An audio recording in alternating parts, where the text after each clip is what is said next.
evening, everybody, and welcome to Blacklist 72. Would you believe it, guys? How you doing? I am good. I'm just about alive, I think. I don't know. Maybe I don't know. I feel like some of me still on tour, if you know what I mean. Like mentally, physically, spiritually, socially. Some of me is here right now, but I'm not sure all of me has quite made it back yet. The rest of you somewhere in the UK. Somewhere between. I definitely feel like me, just the usual fucking IT rage trying to get in you just then. So yeah, I definitely feel like me. But you're here on time, and in no way are we going to throw you under the bus and say the only reason we're late is because you couldn't get on. And, you know, we'd never do that. Yeah. That was like that. We wouldn't do that. Very close. We wouldn't do that to you. No, we were live in time. But yeah, how are you, Will? Are you all right? How is it in casting land? As you cast us out to the internet? As I cast you out, I think I'm okay. I was very tired yesterday. I think the come down hit hard yesterday, but I feel a little bit more alive again today. It was the scene from Pulp Fiction with the adrenaline needle, bang, straight into my heart, just got me going again. You know, what I needed. I think it's just your body adjusting back to saying, "Hold on a minute, I thought our regular diet was lager and meal deals." I am missing the lager and meal deals, if I'm honest.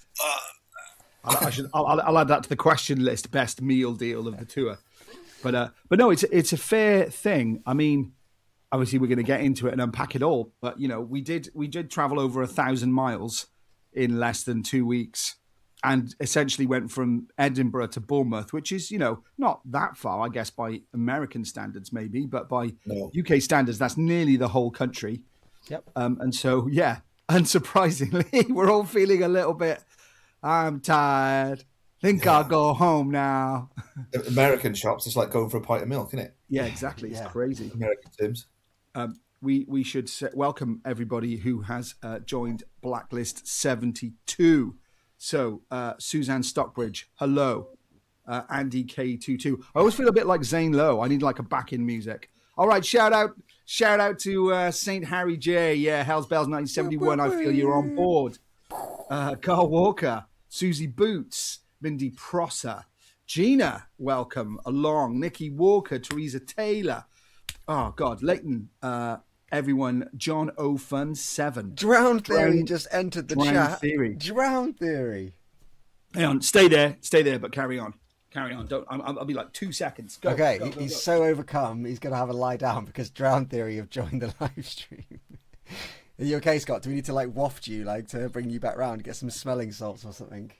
So you need a wee of excitement, I reckon. It's like a nerves wee, but like right. Yeah. So it's a midstream stream. Is that what we're saying? Hang on. Yeah. I'm back. He's back. He's back. He's rocking the merch. He's rocking the merch. Where's the fanboy alert? Whoop whoop. Fanboy. Let me show you the back. Yeah, man. I don't know whether you can buy. It's cool, isn't it? I don't know whether you can buy these online yet, Drown Theory, but you know. Drown Theory, drop a link in the chat. Let's support your merch. Get a link going, and we'll share it on the video description after this. If there is such a link. Yeah, there better be now. If not, just buy Black Lake's merch instead. It's fine. Yeah. We'll appreciate that just as much as they would.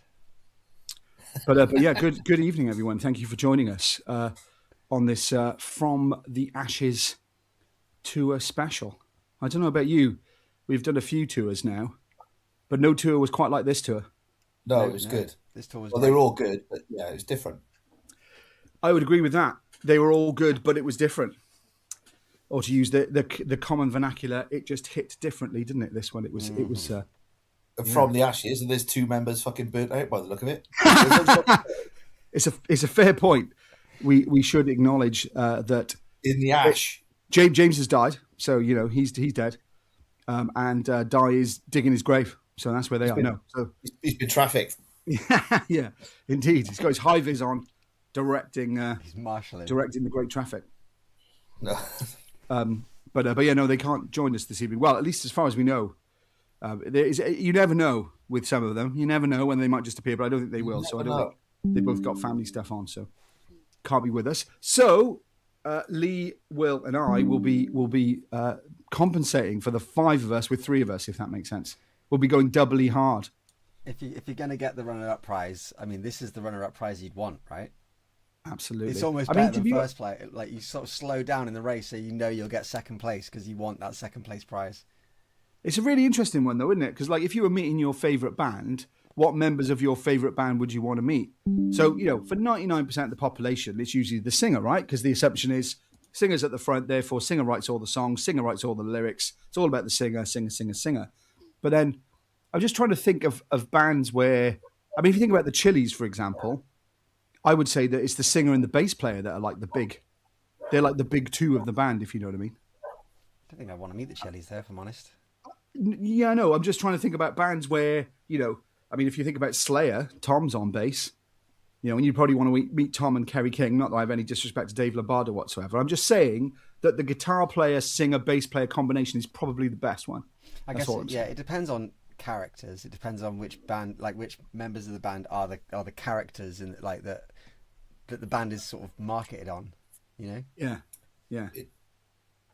It's a fair point. But in Morbid Angel, that's when I wanted to meet, so I met him. This is the thing, Glenn Benton and Deicide, another bass player, the bass player is underestimated in terms of, I mean, again, not segueing in any way straightforward to, good evening, Debs, to our spot bands. And I don't, make sure I get my names correct. Struggler, that bass player left an impact, I would say. Yeah. Yeah, you're definitely aware that you were in the room with the bass player. Mm. Absolutely. And I will say that's almost the opposite of our bass player, who's so covered up you can never see him. Yeah, indeed. Like ninja on stage. Unless you've got the infinite common sense to join Blacklist 72, in which case you get full unadulterated Iron Monkey t-shirt wearing bass player fully in your visual. And I know some of you cast this on the big TV, sort of at home, the live TV. So, for some people, Lee, right now you're going out in 4K high def, 72-inch monstrosity. That is terrifying. Why not? That sounds like the best way to broadcast a Blacklist, unless you can get your hands on a projector and put it out the window for your whole neighborhood to enjoy. It's a fair point. But thank you everyone for joining us. Obviously, it's been an incredible whirlwind the last couple of 2-3 weeks, and we're going to unpack it all. But before we get into all of that and the questions, please do fire your questions into the chat. We've had some from earlier. I have got 15 questions that we'll be running through with us all in the next sort of 10, 15, 20 minutes, half an hour or so. So some of them are doozies. I meant to prep some photos with you, Will, but I don't know. It might be too tough on the fly. But one of the questions is about our best photo from the two, because there's been some absolute crackers. Although I'm not sure any of them will beat Lee Harris's Popeye, because that was pretty extraordinary. That was my favourite. Horrendous. I'm sorry, Lee. I don't see that. Leave the fucking mask on. It looks like I'm trying to take a shit on stage. Although to be fair, tonight the ones come through of James, and we all know there's something wrong with him, but that actually visually confirms there's something wrong with him, right? It's just like, what is going on there? His eyes just decided they both had enough of him and they were leaving in opposite directions, I think. Yeah. So in all seriousness, I don't know how easy it is for you to find photos and then broadcast them in this thing, but I can't imagine it's easy. So if we can make it happen, we'll make it happen. It's doable. It's doable. So but we've got what we got left. We've got 50 minutes to try and get Popeye. I'll try and tell you my favourite one, which is the one where I'm screaming down the lens, which I think I've shared a few times. I mean, there's loads of good photos from it. Don't know what your best photo is, Will, but I think I can guess. And obviously, Palpatine James.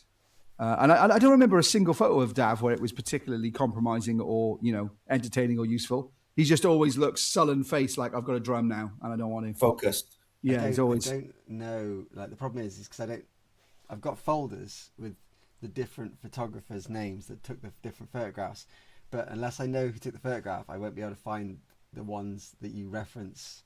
So I don't know who took Popeye, but I can find out. I bet you'll fucking find that one because you're back. Oh yeah, I'm already looking for it, mate. Don't you worry. My I found photo. Popeye. So one of the photos I wanted to get was from Steve Page. There you go. Right. And then one of my other favourite photos, which is more recent, came very Fuck off, recently. Bill. What was the one today with fan with a phone? That was a good one. They were good, but I haven't saved those yet. And then my other favourite was Andrew Lawrence. So thank you, Andrew, and thank you, Steve. Popeye in right now. Some good photos. Oh, I feel like Popeye needs more building up. Oh, okay. And we've definitely got to put up Palpatine James. I don't know. It's like dead frog, James. I don't know. It's quite unnerving, that face, isn't it? It's weird. Quite unnerving. It's weird. Yeah, Oh, there we go. Fan with the phone is Stuart Pike. Yes. There we are. That's good to know. Sorry, Stuart. It's always hard, I find, to associate someone's face with someone's online handle with someone's Facebook profile. You know what I mean? Yeah. Like, I know people face to face, and then occasionally you go, "Oh, you're that online handle." Do you know what I mean? Oh, I just want to share the pop open. Is it just me? I don't know. Everyone, can you not hear me? Have I gone quiet? No, we can hear you. I agree with you. Like, there's a lot of people who don't ever reveal their real name online, and then you don't realize you're talking to them at a show. Exactly. It's tough. So if we ever meet you and you've spoken to us loads online and you don't introduce yourself as, Purple Hamster 7, we'll be like, "Oh, you're Purple Hamster 7. That really helps. It really helps. So, please do. Just to clarify, Lee, what was the TV reference there? It's on a Samsung 85-inch, mate. Right now you're being spread across 85 inches. Yeesh. That's incredible. And what I like is that due to the way that the screen has been cropped for the live stream, only that much of Lee being broadcast. So you've got all of that headroom above you, Lee, and then just the top of your head peak, just making the shot. Don't lower that. There we go. Now you're on more of their TV. I like that. Yeah, that's good. More 85 inches of Harris. That's it. Good evening, Pilgrim Gooner as well. Welcome on board. So yeah. I mean, we need to thank everybody. Well, first of all, we need to thank Gina, right? Because, without Gina. Although I don't remember a single moment where anyone really properly thanked Gina at any of these events or did anything for her. I don't know about you. Deserve it. She didn't do anything. Yeah, she was completely ignored. If she'd done anything, she would be here defending herself. In all honesty, the amount of flowers, chocolate, and crap that she got, I'm like, where's our shit? Yeah. Like, we're the big deal. Like, we're the band. Like, where's our free stuff? Where's Gina's headline set? Yeah. It's like she's getting all the goodies. And no, none of the chocolates were shared. None of the flowers were shared. No, she kept them all for herself. We're working with a monster, guys. Honestly, she made us. She made us tour. She creamed all the flowers and the chocolates off the top. Indeed, James not here and Di's not here because they've actually been beaten so hard by Gina they can no longer walk. They stepped out of line. All the good ones just tossed us the cream. And let's never forget how she, will never live down the fact that she got your rider so wrongly, so wrong in so many ways. It's just unacceptable. But no, in all seriousness, and I know we've said it a few times, so I don't want to go over it too much. But what was it? I can't even remember anymore. We played Nottingham, right? So when we were playing Nottingham, was the original tour still on at that point, or had it already gone? I can't remember. It was kind of like dangling. It was teetering. By a thread. So bear in mind, we're playing Nottingham on the Friday, right? And then on the Tuesday, we start in Edinburgh. And so when was it definitely not going to happen? Was it the Saturday? On the Friday night, we came off stage and that guy Instagram posted saying, regrettably not coming. Gotcha. So we knew as we finished Nottingham that we were then theoretically going to have to try and do something to play Edinburgh on the Tuesday, Bradford on the Thursday. Well, at that point, obviously it was Manchester. Anyway, yeah. So very little notice. And I remember that Saturday. I remember there being quite a lot of work going on. John says, where did he play in Notts, Rescue Rooms or Rock City? No. Unfortunately, neither of those. Saltbox. Yeah, which was all right, actually. I quite liked that. I mean, clearly, I don't think it's always directly a music venue, but to be fair, stage was good, sound was good. Yeah. And it was quite a tough room in the sense of it's quite high ceilings, difficult to make things sound good in there, I would have thought, for a sound man, because you don't have a lot of absorbing, what's the word I'm trying to find? Absorbing surfaces. Anyway, but it sounded good. So, yeah, we were in Saltbox, John. And thank you, Steve. Saltbox was awesome. We had a great time. Yeah, it was good. With Phoenix Lake. Good to play Phoenix Lake, good to play with Astoria. It wasn't good for the amount of people that turned up to watch that comedian and just wanted a swift pint, though, before the gig. How did we end up working the door? Open yet.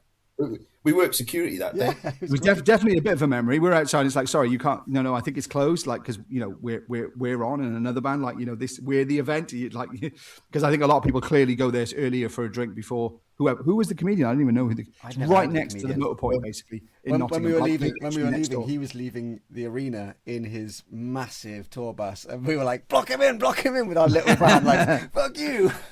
We're going first. We're Black Lakes. Yeah. Amazing. But yeah, anyway, massive thank you to Gina for rescuing what feels like a lifetime ago now. I'm going to get all the names wrong, so I'm going to come to you, Will, because you're better at names than me, I hope.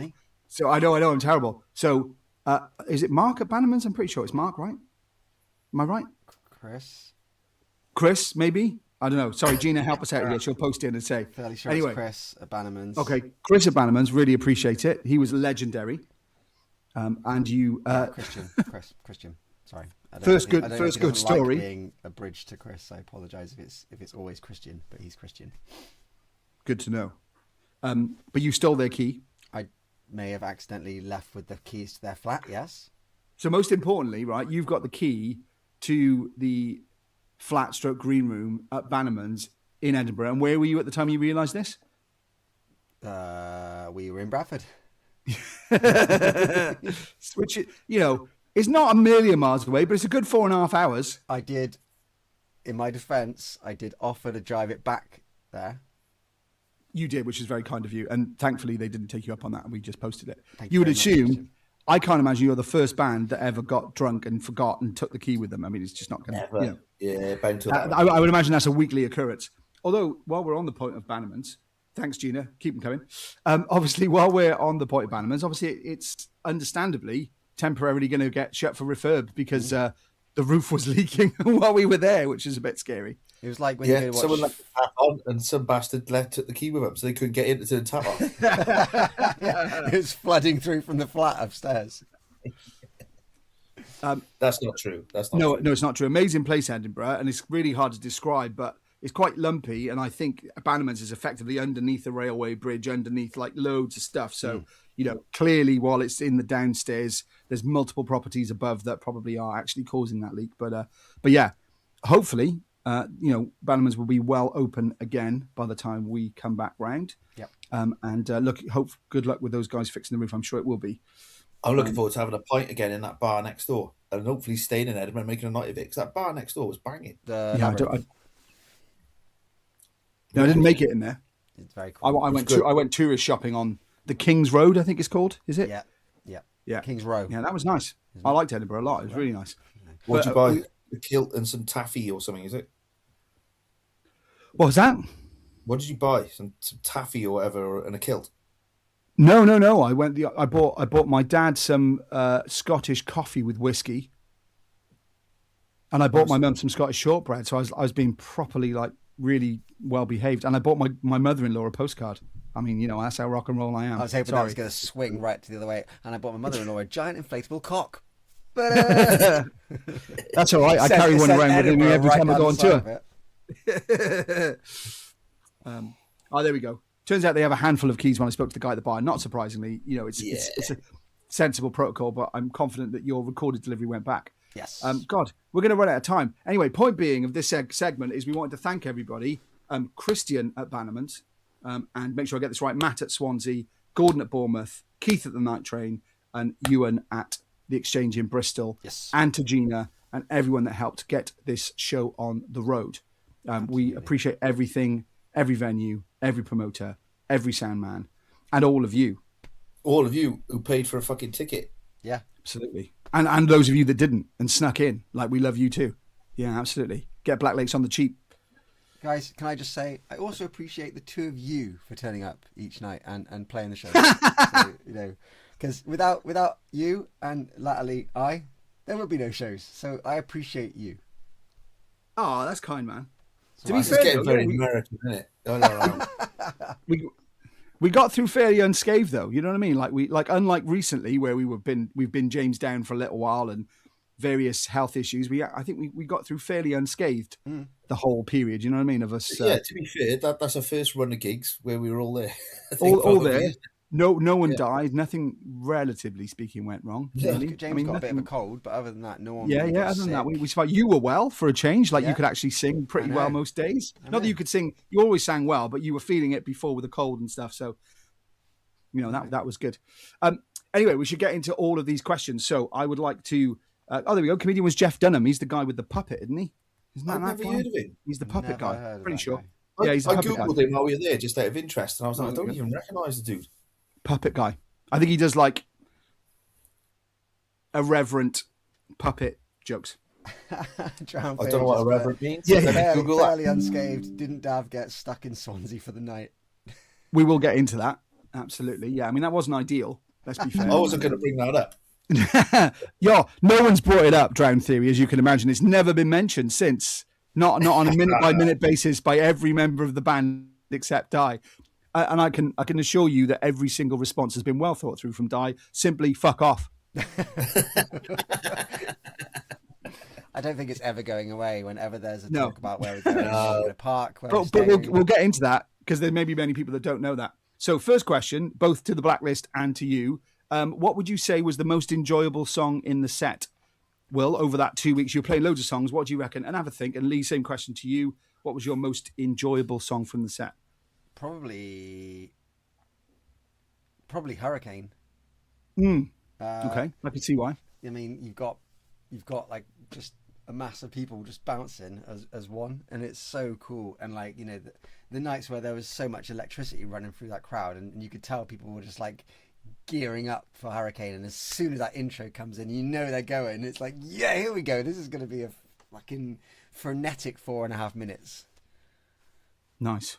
I don't even think it's that long. I was going to say, 3. as soon as I had 4.5 minutes, I was like, in my head, it went, Scott's going to pull you up on the length of Hurricane. As soon as I said it, I was like, it's actually I don't think it's 2 that minutes long. 59. He fucking knows how long it is. I can't help it, man. I could stop being me if you like, but then, you know, I wouldn't be functioning in my role in the band to go, I think you'll find it's 3 minutes 01. He put that voice on, but he knows it's 3 minutes 01. I mean, I'm gonna have to check that now. Hang on. Lee, It's either 301 or it's 259. It's very close to that line anyway. See, I did say 259 as my fallback position. Balls. So... It's 303. Oh, close. I was pretty close. Yeah. It's pretty close. So, again, there's more than 30 of you online at the moment. So, you know, do respond. What was your favourite song from the tour? Chuck it in there. So, Lee, most enjoyable song in the set for you? Obviously, The Divide. It's not in my top million. Not in your top set. No, not in any of the songs we played. Not in any of my I think for me, it's Landslide because we don't play it that often, and I always like playing it. It is good. And I was mindful of when we were playing it this time that maybe we were going to play it even less, which is likely, isn't it? With new material coming in, that'll probably take a back seat. So I was feeling sad.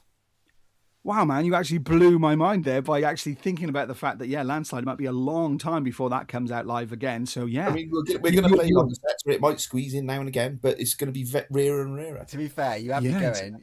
I was believing you until you said made me sad, and then I remembered that you don't have emotions, and I was like, oh, he's just bluffing. He's just bluffing.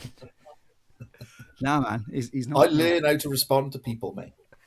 Yeah, exactly. He tells me what I want to hear. That's what's important. He doesn't mean it. He's dead inside. Hey, we'll come on. But you know, still. Well, I've got loads of responses.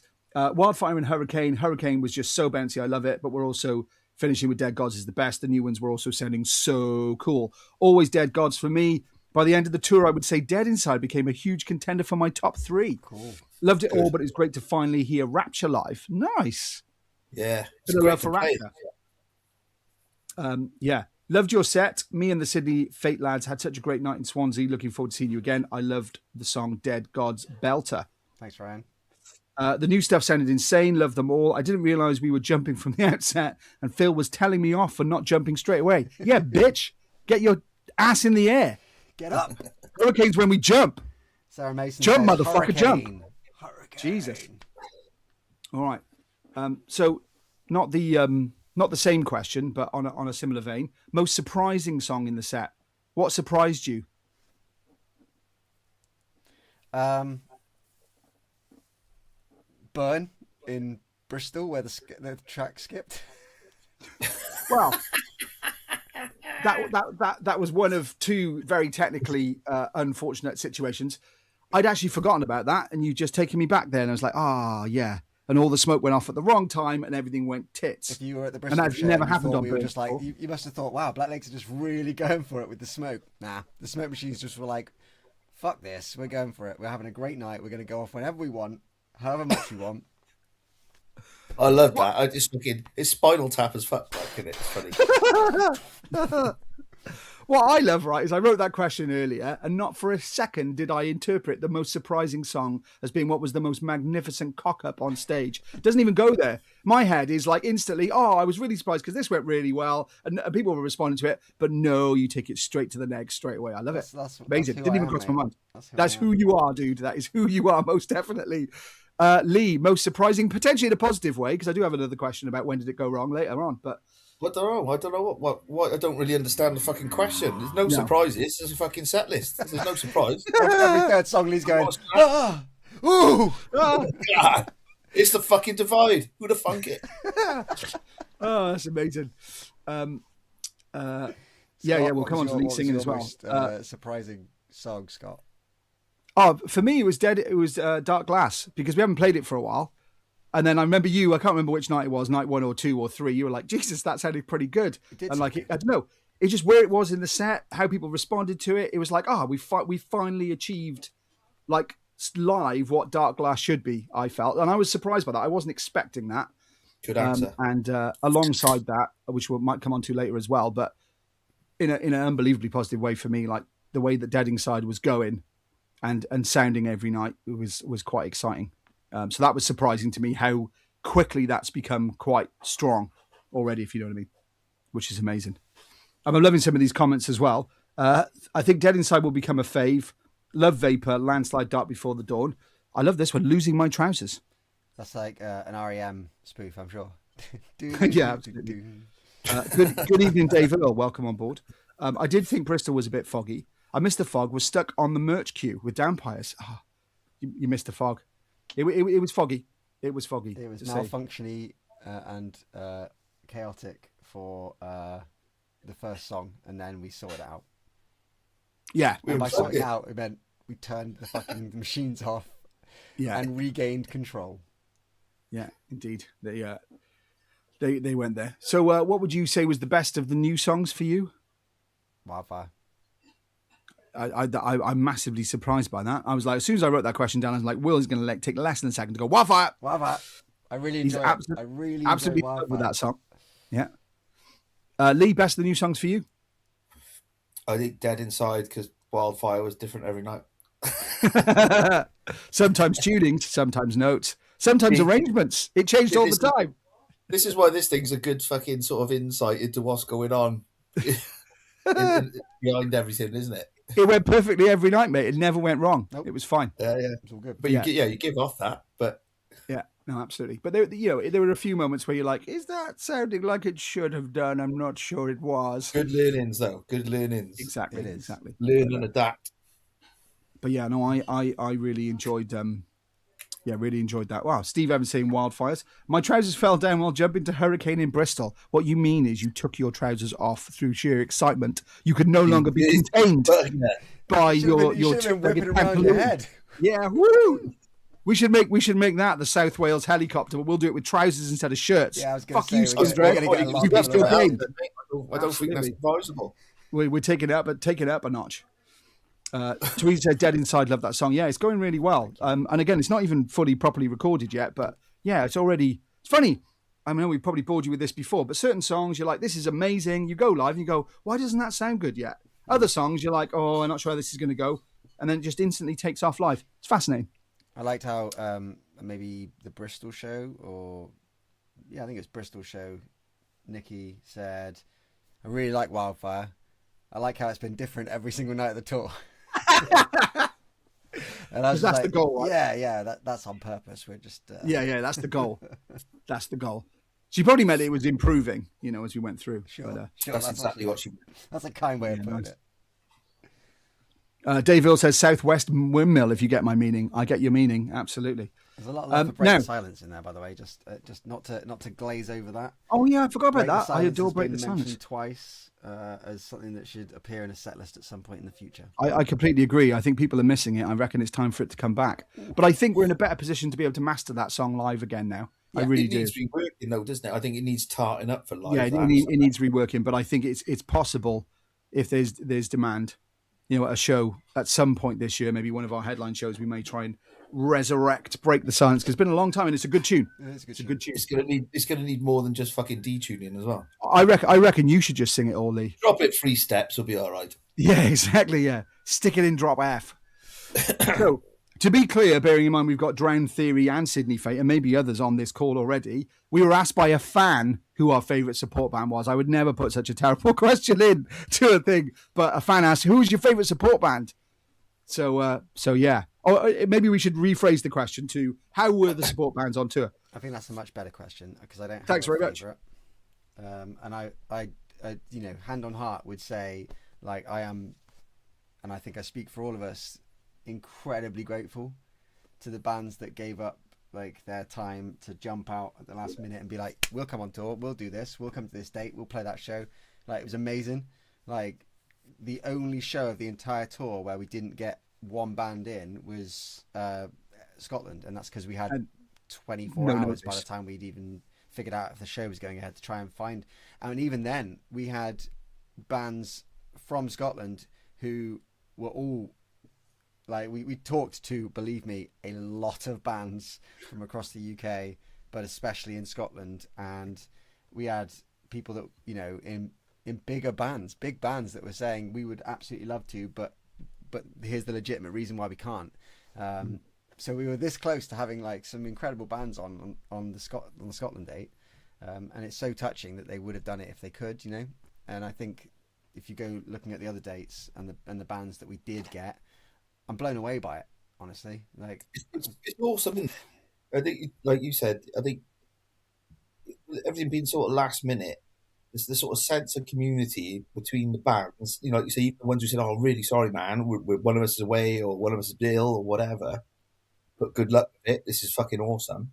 It was great, wasn't it? Yeah, amazing. It was incredible. I mean, and we'll get into that as well, I'm sure. But obviously, we started in Edinburgh, and I think, okay, band, and being frank, it was an amazing gig. I had a fabulous time. I loved playing there. But the room wasn't full. It's never going to be in 2 days of having to redo all the tickets. But we had a load of people there, and really people coming specifically to have vinyl signed, all sorts. It was amazing. Don't get me wrong.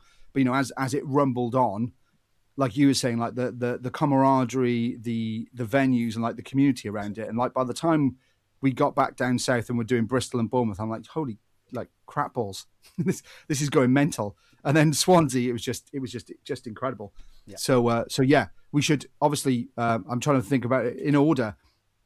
So obviously, Dampires, they were on with us for a number of dates. So I want a massive shout out to Dampires and appreciation for those boys. Unbelievable.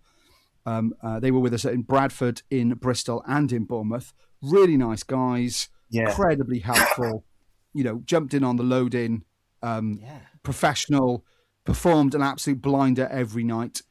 Hopefully, I know some of you were talking to the Blacklist earlier. You've bought some of their stuff, and they've made new fans as well. So that's what it's all about as well. So massive thanks to them.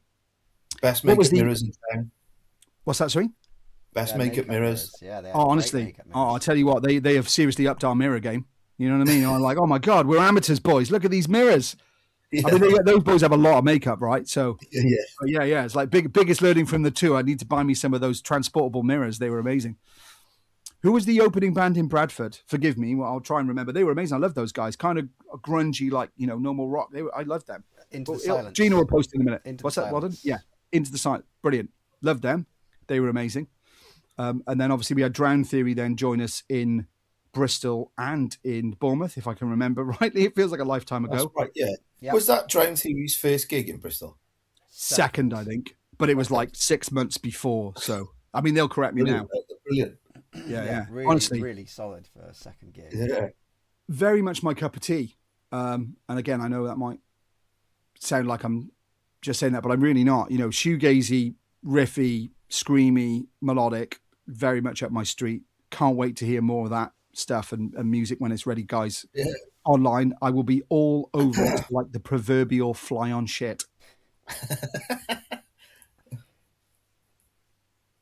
Gonna get in there amongst it. Oh my God, can't wait. Honestly, yeah, and that's fine. Thanks, guys, for the comment. We really appreciate you guys having us on those shows. Can't thank you enough. Yeah, love those guys. So I'm sure it probably won't be the last show we ever play. I very much doubt it. Ground Theory. No, indeed, which is really good. There we go. Our first gig was in Newport back on December. Yeah, and that was their second and third shows of all time. I love it. Yeah, fucking awesome. Which is amazing. So thanks to those guys. And then who am I missing? And then obviously we had Struggler then at Swansea as well, right? Oh my God, man! Yeah. And Sydney Fate. I mean, there's so many good memories over the last few weeks. But for me, all of it has been phenomenal and mind blowing. But Swansea was just another level of like the crowd and me being there, in our band and I love our band, obviously, like, it's your own born child or whatever. But like just to be there with support bands playing metal and it was just a great feeling. I really loved that because it was screamy, it was heavy. I was having a great time. Yeah. I really enjoyed it. It was, again, hopefully it won't be the last time we played with those guys as well. So really enjoyed those guys. Absolutely. But isn't it nice to be able to say that there was not a single band on this tour that were dicks? Yeah. And everyone was sound. Everyone played a blinder. Everyone chipped in. It was immense. Yeah, everyone really. But on the whole, bands aren't fucking dicks, are they? Let's be honest. But yeah, you do get the occasional ones. But it's rare. It's rare, yeah, isn't it? It is rare. Most people are sound. It's normally a good sense of community again, and people are sound, and we have a laugh. It's incredible. It's incredible. So yeah, favorite support band? Yes. All of them. Genuinely, all of them. Loved them all. It was absolutely amazing. So even though we've just been enlightened that someone had to remove their trousers in Bristol, which I missed, what was your favorite crowd moment? That's a hard one. I don't know. Here's a tricky one. Oh, that's tough. That's tough to that. Or maybe it's most memorable crowd moment because I remember a lot of things, but there was a particular moment in Swansea when I was looking out. I don't even remember what song it was, but all I remember is seeing Leighton screaming all the lyrics to it on the right hand side. So I was like, open it up, let's go. He wasn't. He was screaming, has anyone seen my trousers? I thought he was screaming, turn this shit off. But yeah, no, it really stuck in my head. I mean, it's always a mind blower, isn't it, when people are singing your lyrics back at you? But it's just he genuinely looked like he was having a good time, and that was a nice feeling. I've seen Leighton in many places, all over the place in gigs, and but it's nice to have seen him. If you went to Edinburgh for a minute, here we have the lesser spotted Leighton in his natural Black Lakes environment, singing all of the lyrics to this song. Swinging his trousers around to impress the female. Amazing. Lee, favorite crowd moment? I don't know if you pay any attention to anyone else, if I'm honest. I probably shout out to Edinburgh, I suppose, because there was fewer of them and they made a fucking loud noise. Yeah, I reckon they were possibly the loudest of the tour still. It's bizarre. I know it's like, I suppose the fucking acoustics in that place, it's like a cave, isn't it? Yeah. But over that fucking booming bass that was under our feet as well, I could still hear the crowd. Do you know what I mean? It was mental. But every show was fucking a bomb. It was fucking amazing. But it was. Yeah. It was. That was loud for the small amount of people. It was incredibly loud. It's just Scottish people like, it was just so, like, it was like, oh. It's like, wow, they don't let you guys out much, huh? Wow. I suppose because, people probably go up there relatively rarely. And so if they're into your band, I mean, I'm not saying people don't tour there, but I'd imagine for the poor fuckers, they've got to go to Glasgow or Edinburgh every fucking time because no one goes anywhere else furthest north. And so I guess they've got to try and make the most of it when you're there. I mean, it's what is that, fifth time we've played Scotland? But only the second time we've ever played Edinburgh in our gigs. I think all the others have been festivals. So, festivals. Yeah, it's just incredible. So massive shout out to everyone in Edinburgh being loud as fuck. Yes. Nice.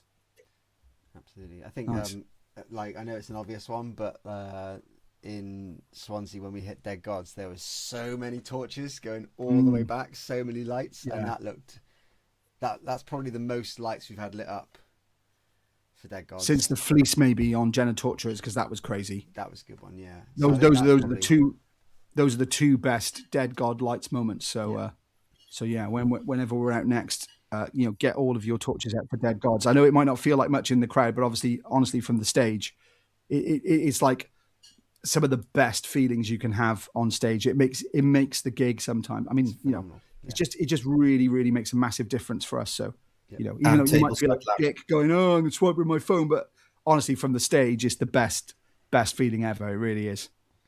It really is. It means the world. Yeah.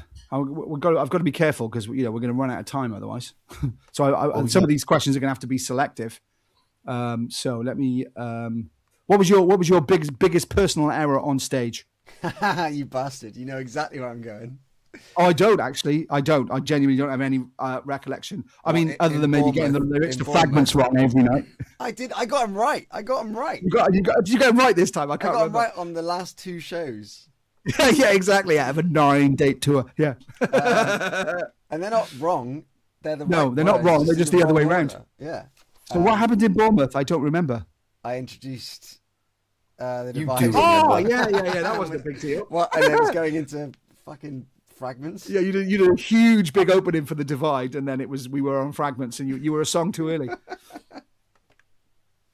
But that's all right. Yeah, there are worse things. I mean, let's be fair. Biggest overall error was either the burn glitch at Bristol or the sudden stopping of Dead Gods in Mayfest. I know not technically part of the festival, but the tour, but still the same run of shows. Lee, your biggest personal error other than turning up and having to play the Divide? I find that if you drink enough that you don't remember your mistakes, so this doesn't matter. That's a good point. Solid advice for all the kids out there. Drink so much that you The fucking angle of my plug extension, it fell fucking out, so I lost power on my pedal in Edinburgh. So no way. I was trying to work that fucking out. I think it was Bristol I couldn't fucking see. And that's more to do with age. So I was like, I couldn't see what my fucking... my dark stage, man, in the Exchange. Dark stage. I couldn't see the number that it was on, so I think I was out of tune there. So that's only 2 major ones, really. No, that you remember. Yeah. Fuck off. I have a list. We will be running through them in next month's feedback call. Yeah. No, I'm joking. I'm busy that day. Your appraisal is coming up soon. Yeah, exactly. Your appraisal is due, and I think you will find there were 92 Duff bass notes during that tour. No, to be honest. I did a Duff note. Playing Vapor at the note once. No, it's fine. I mean, it happens, doesn't it? I've got to be honest. I mean, I fluffed a few notes on Verity on a few nights, but for me, the worst moment was, so I don't know, man, how long have I played the guitar I'm playing? A reasonably long time, right? So it's got active pickups, which means it needs a 9-volt battery, right? I've changed that battery once in my entire time having that guitar. In other words, it doesn't degrade very fast, right? It lasts a long time. So we've played this whole tour, I've multiple, probably hundreds of rehearsals, hundreds of gigs, all fine. Earlier in the day, get on stage at Mayor's Fest. Obviously, we've got long changeovers, which is quite nice. Plug my guitar in, that. I'm like, oh, what the actual, like, of all the times, what's going on? And then swapped out my lead, nope. Swapped out my pedal, nope. And then from the back, a dulcet Welsh voice said, check your battery. I'm like, it can't be the fucking battery. It's never the battery. I've had this battery in it for ages. Anyway, swap the battery. So of all the times for the battery to go, it literally went with about 15 minutes before we started the performance in Mayor's Fest. What are the chances? Better than it being 15 It's minutes. a fucking massive design flaw, though, isn't it? Because I'm the same. It's either fucking, you're like, oh, that don't sound right. Battery's fucking gone. Wouldn't have a little light to say, mate, your battery's going. Yeah, exactly right. Simple things, isn't it? Just a little light. There we are. All guitar manufacturers in the world. We want an LED indicator of where our battery's at in active pickups. You've been told. There you go. Absolutely. But yeah, I wouldn't say that was an error, but it's definitely like, you're on the stage going, come on, man. Like, why now? Why now is it got to go? Because as it will, as the guys will testify, I in no way prepare or, I'm perpetually anal about everything ever. Although, hashtag smug face, I did go straight into the top of my very expensive gig bag and go, aha, I have two grade 9-volt batteries there ready for me, which is a completely unnecessary purchase at the time. But then you're on stage going, that Scott does not buy batteries. Scott buys tour grade batteries. They are tour grade. It's got the words tour grade on them. So therefore they've got to be better, right? So but it was literally like a manga moment, like as the 9-volt came out of the bag. Amazing. And I was lucky because Lee stole my last 2 pair, and I thought I'd better replace them just in case. There you go. I fucking replaced them. I bought you some more, you bastard. I don't know That's yours. not grade. They're the words you replaced for me with the words "to a grade" on them. They were same, but I got them from the China, so they might not. Don't say that. Don't say that, mate. Don't say that. It's going to run out now any day. Oh, terrible. So, what would you say? What was your favourite non-gig related best town we visited? Best place? What did you enjoy? Oh, I mean, Lee mentioned the. I think it's called Labyrinth. Something Labyrinth. The one in Edinburgh. Yeah, the bar. That place was cool. It's like got like 15 different rooms. It literally is a labyrinth. There's a full-on cinema inside there as well, which is mental. Yeah, it's mental. And they were playing James Bond. So I sat there with a pint watching a bit of Bond for a minute. Nice. And then the other one was the Pit and Pendulum that I dragged you guys to in Nottingham. I know it wasn't technically tour, but it was kind of the beginning. I was speaking to a friend of mine the other day from Nottingham, and they said, "Oh, did you find the toilet?" So I was like, "Ha! I was pre-warned. I knew about the secret toilet." So there you go. It came up. Yeah, funny. Lee, same as Will. I mean, he's podcast gold, isn't he? Podcast gold. What do you think, Lee? Yeah, same. No, I'm kidding, mate. I'm kidding. I will post out about this, but for me, I mean, God, I managed to tick off so many more football stadiums. It was incredible. I had a great little football stadium time. Flipping heck. Probably the greatest football stadium. I had, well, I don't know, 7 or 8 I got in. Oh, I was well happy. So they were all great. But I did like Edinburgh. Edinburgh was really nice. Before we move on, because otherwise we'll run out of time, and we haven't even talked about, what I think a lot of people have been asking about, which is, the South of Salem Black Lakes collaboration at Mayor's Fest on Sunday. What was I going to say? I don't know. I know I got distracted by a question, which I'll come back to in a second. What was your most memorable van moment? I think actually, like, technically not on the tour, but driving back from the Nottingham show the morning after, having conference calls between the vehicles, getting so amped up about the possibility of trying to be like, no, you know what? Fuck this. We're not letting this tour go. We're ready for this tour. We've worked hard to get there. We are doing this tour anyway. And like, it could have been the most miserable long drive back from Nottingham. And actually, I got out of the van and felt so pumped up and like energized and excited about the prospect of actually pulling this out of the bag. Like, we were already booking bands, we were already on to promoters and venues, like, whilst moving, and like obviously being in conference calls with yourself and Gina, and just this information just flying, right, this band said this, right, this band can do this day, and like it felt frenetic and brilliant and like super exciting. And like I think that's like, it could have been so shit. So actually that's probably my favorite moment in the van, and it does kind of count as tour. Yeah, it does. Well, it was tour organizing. I've got to say that, being the, in a beautiful way, the absolute eternal pessimist that you are, like, fuck everything, everyone's shit, everything's always shit. I like the idea that we would never have headline toured unless it was forced on you, and it got forced on you. And what I love about that is like, this is like, look, this is what we're capable of, with a week. So that was a beautiful moment for me to take, 3-4 years of work, second album, and go, oh my God. But honestly, to everyone on the Blacklist night and everyone that came to every show, cannot thank you enough. Honestly, by the time we had got south and we're like, holy crap, man, we're packing these places out on our, not on our own because we have support bands, etc., but, as the headline act, to be, to see those places so full and so pumping is just incredible. Yeah. And it will never be forgotten. No. And we will only come back bigger, stronger, and better than ever. And the shows will get bigger, and the stage will get bigger, and the songs will get bigger. It's just an incredible feeling. So well done to all the people that managed to make sure that the original tour didn't happen, to force Will into a situation where he finally had to go, shit, we're going to have to do our own headline tour. I mean, to be fair, you're not been that against it. That's not what I mean. But I love the idea that it happened by accident-ish. Yeah. And then we'll never go back. Idea. It's just Will's being pragmatic, isn't he? But then when your hands forced, these things happen. Yeah, exactly. Oh, yeah, you're not being negative, pragmatic. Power of the positive, man. Power of the positive. Yeah, indeed. Dave says, prove you've got the following to do it. Absolutely. It's amazing. Incredible. Major result. I will explic the band. Never want to watch the anyway. We'll move on. Watching you go from one show to another, getting in the crowds and see how comfortable you became. Proud times indeed. Massive shout out to Gina again. Yeah. Mindy saying Steelhouse will propel you. People are already saying you're one of the bands that they want to see. We had people saying that we should have headlined Planet Rock earlier this year, which blew my mind. It's like, we thought you should have been the headliners. Mind blowing. It was the tour that everyone on the Blacklist wanted. I think that's a great way of summarizing it.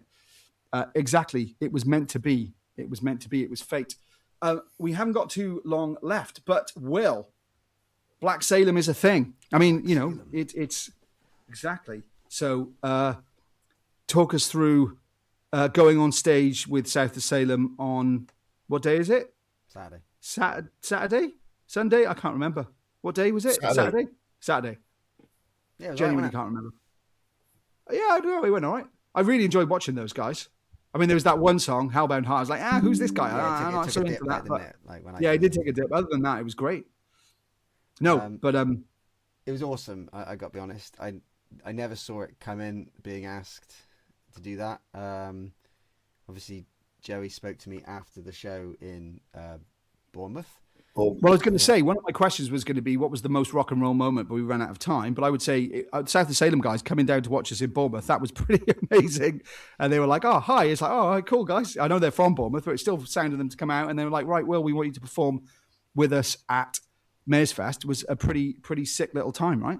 Yeah, it was amazing. And I'm sure, Joey won't mind me saying, he and I have kind of sort of passed each other like ships in the night a lot and never really had a lot of interaction. And I've always thought, oh, he doesn't want to speak to me.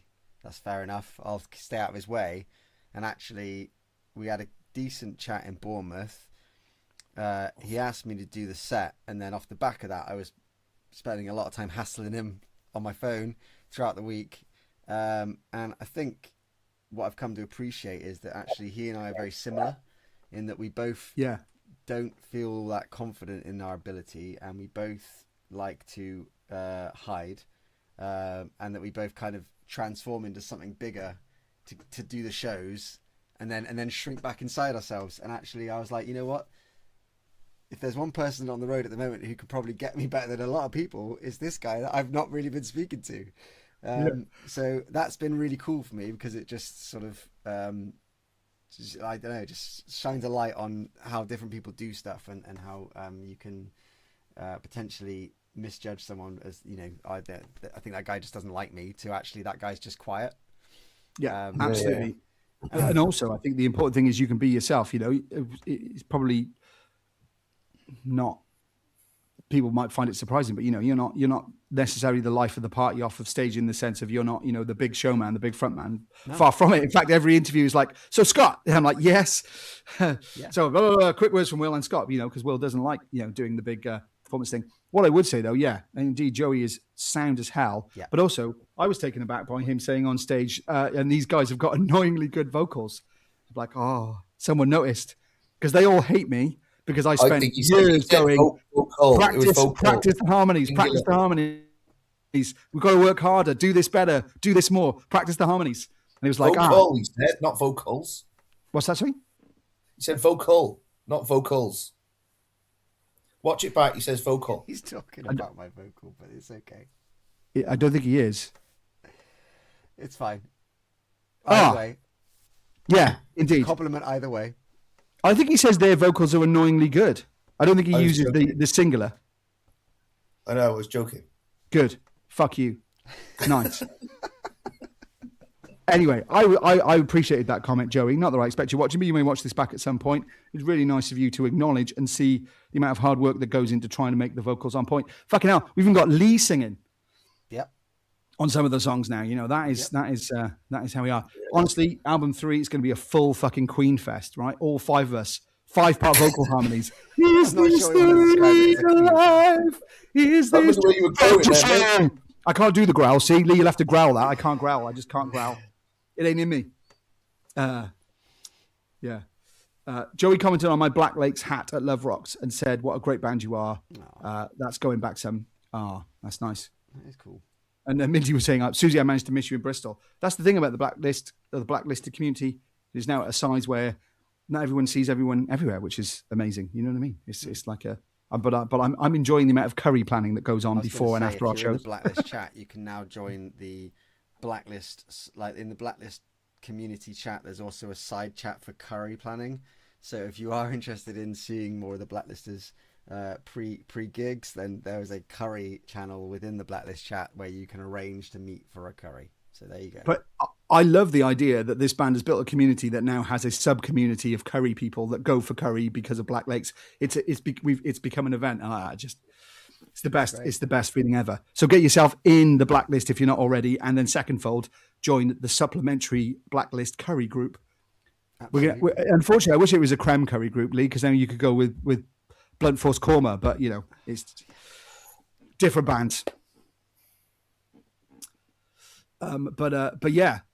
So south of Salem will maybe it'll happen again. Who knows?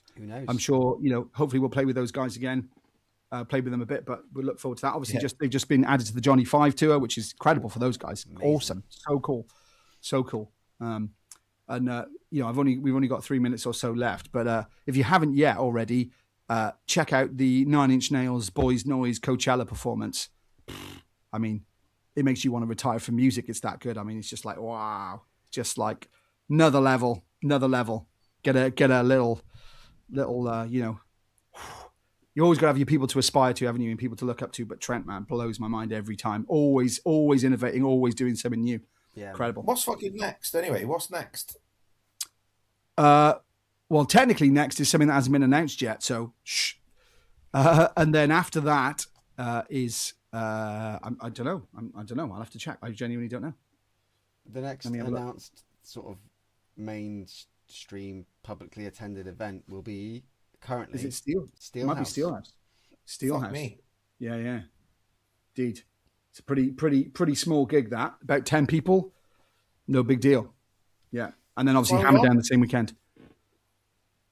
Yeah. So there are things that will happen before then, but they haven't been announced yet. So, but yeah, Steelhouse is officially the next date in the announced calendar right now.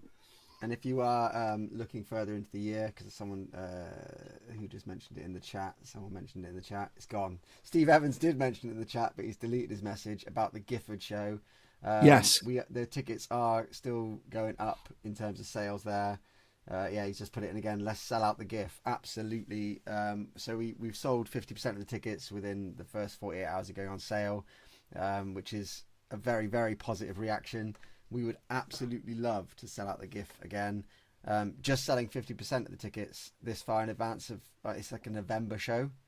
That is amazing. We really want to push this one all the way. So if you've got people that you can twist their arm into coming on down, watching Black Lakes at the Gifford, we would absolutely love you to convince them to get their ticket now. Absolutely. So just to clarify, what's next is album 3, Mr. Harris, writing. We've got to make music. I mean, we've made a lot of it, and there's still more to come. I've written a load of songs this week, which I'm quite excited about. But anyway, that's another matter. So May is off. June there might be things, but anyway, that'll be all will be revealed. July then Steelhouse and Hammer Down, and then Rockwitch in August. I've got to be very careful here to make sure I don't announce something that's not been announced. I've got to be checking. Destination Forge in September, which is going to be sick. And then we headline the Origins Festival in September as well. And then something I'm not allowed to talk about yet, if that happens. Yeah, I was going to say, I'm looking at the list going, is he going to say then this? Is he more October shows that haven't been announced yet. And then the Gifford then indeed on the 14th of November, which is a week before we then play Pickering with the house that they built, Fireheart and Dead Zebras, was it? That is already going crazy. So really looking forward to that. And then let us not forget, our Christmas show this year is on the 19th of December in Norwich. So we will be in Norwich at the Brickmakers and playing the big room. So if you can stretch yourself out for a bit of Christmas shopping over that weekend in December in Norwich and come and have a Black Christmas with us, we would love that too. So if you can, get your tickets for Norwich if you haven't done so already, then for December. And then 2027, we have a terrifying amount of shows in 2027 already. It's great, isn't it? Which is great. And obviously, it's going to be hopefully, our biggest year ever, especially on a new record. So plenty of shows coming, but obviously we're going to be slightly quieter over the next few months as such, whilst we, formalize new music for you guys. We've gone straight over the hour mark now. I know, man. We literally ran out of time, and I only asked about 3 of the questions that we had. Save them for next time. Yeah, exactly. We will never not appreciate you spending your Thursday evening with us. Absolutely, yeah. Incredible the amount of you that join us. Honestly, the last 2 weeks have genuinely been, on a music basis, the best 2 weeks of my life. Yep. It's been brilliant. I cannot thank you enough for everything that you're doing with and around this band. It is the best feeling in the world. For Gina, the support bands, all the venues, all the support we're getting out there, all the mentions, and I just cannot wait to start making the new music and getting that out there for you guys. New videos, new physical merch. It's going to be incredible. We've nearly sold out of Dead Gods vinyl as well already, which is mental. And the brand new hoodie that we made for the tour, like most of them are gone, which is bonkers. So the Black Lakes train ain't stopping. It's only getting bigger and harder, and I just can't wait to see where the journey takes us next, man. No sleep till download, baby. Hell yeah, let's go. And just to confirm, because a lot of people are asking questions, I'm very, very optimistic. There will be lots of more Lee vocal on album 3 and of the recorded variety as well as live. There we go. So yeah, and then that's every member of the band then singing. Like I say, man, we're going to turn into a heavy metal Queen. I like it. We've been calling you that for years. I know.